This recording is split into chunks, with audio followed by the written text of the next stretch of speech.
I still remember the exact sound my office chair made when I leaned back that morning. A small creak.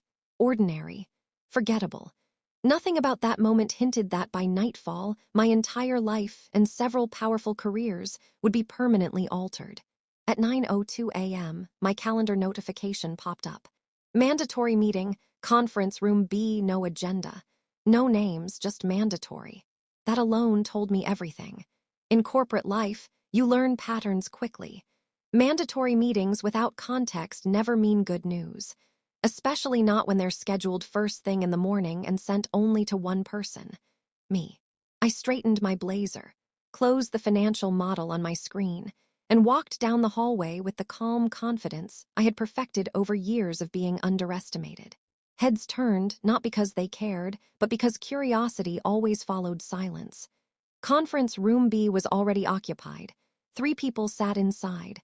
My manager, Ethan, HR director, Melissa, and a man I'd never met before, older, gray suit, expensive watch, legal eyes. The door closed behind me with a soft click. Ethan didn't smile. Melissa folded her hands the way people do when they're about to pretend something is just business. The stranger finally spoke. "Thank you for coming, Ava. This won't take long." That sentence is never true. I took my seat and waited. Ethan cleared his throat. "We've decided to move forward with a restructuring." Ah, there it was, the corporate euphemism graveyard.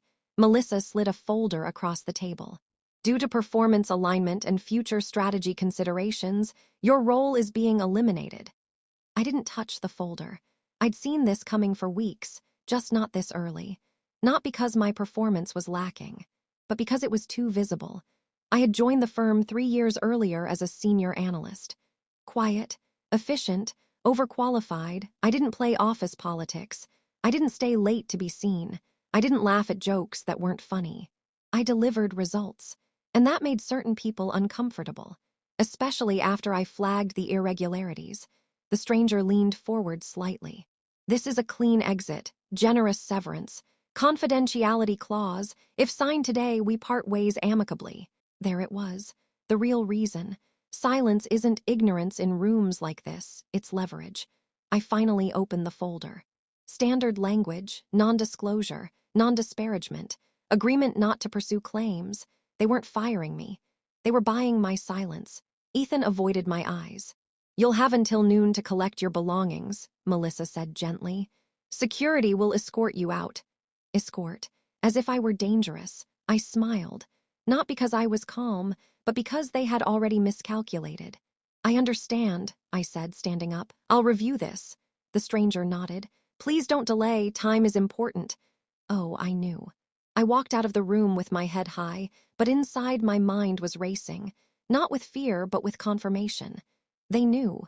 They knew I had seen the numbers. They knew I had traced the transactions. They knew I had quietly copied files. They just didn't know how far I'd gone.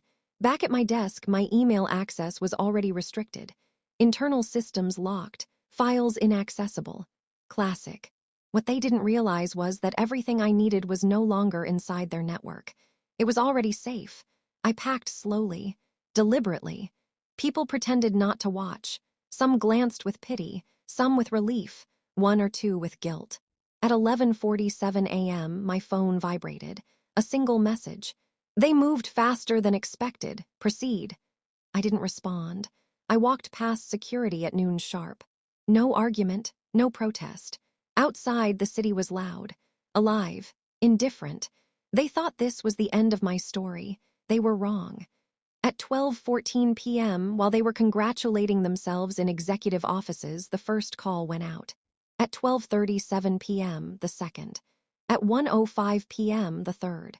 By 2:30 p.m., a calendar invitation appeared, this time on their screens. Emergency board session, attendance required. By 3:00 p.m., auditors from a firm they didn't recognize were in the building. By 4:10 p.m., compliance officers arrived. And by the time the sun dipped below the skyline, no one was smiling anymore. Because the thing they never expected wasn't revenge, it was exposure, and it had already begun. By 6:18 p.m., my phone wouldn't stop vibrating. Missed calls, unknown numbers. messages stacked on top of each other like falling dominoes. I didn't answer any of them.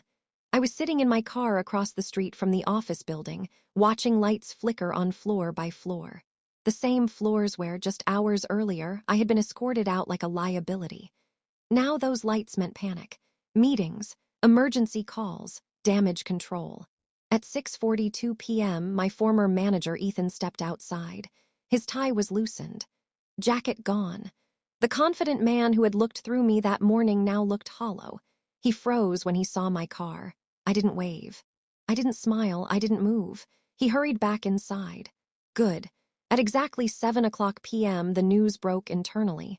Not publicly, not yet. But inside the firm, an all-hands email hit inboxes. Due to an ongoing regulatory review, all trading activity is temporarily suspended. Temporarily. That word is corporate code for we are in serious trouble. Here's what they hadn't understood when they tried to silence me. I wasn't emotional. I wasn't reckless. And I wasn't alone. 6 months earlier, when I first noticed discrepancies in a mid-sized institutional account, I did what I'd always done. I documented everything. Every timestamp. Every approval chain. Every digital fingerprint. When my concerns were brushed off, I escalated quietly. Externally, legally, I didn't accuse, I didn't threaten. I asked questions, and regulators love questions, especially when the numbers don't lie. The firm had been masking losses through internal transfers, pushing risk into shadow accounts, and presenting artificially smoothed returns to major clients. Not enough to be obvious, just enough to buy time, until I noticed the pattern. And once you see it, you can't unsee it. By 8:15 p.m., the board was locked in a closed-door session. By 8:47 p.m., the firm's general counsel resigned. By 9:10 p.m., one of the senior partners was escorted out, not by security, but by federal agents. That's when the calls started feeling different. Not demanding, desperate. At 9:26 p.m., Ethan finally left a voicemail. "Ava, please call me. We need to talk. There's been a misunderstanding." Misunderstanding. I listened to it twice, then deleted it. At 10:03 p.m., Melissa from HR texted, "We may have acted prematurely today. The firm would like to discuss options." Options. Interesting word, considering they'd offered me none that morning. At 10:41 p.m., my phone rang again. This time I answered. It wasn't Ethan. It wasn't HR. It was a woman with a calm voice and zero patience for nonsense. "Ava, this is Special Counsel Ramirez. You've been cooperating with our office. We wanted to inform you that your documentation was pivotal." I closed my eyes.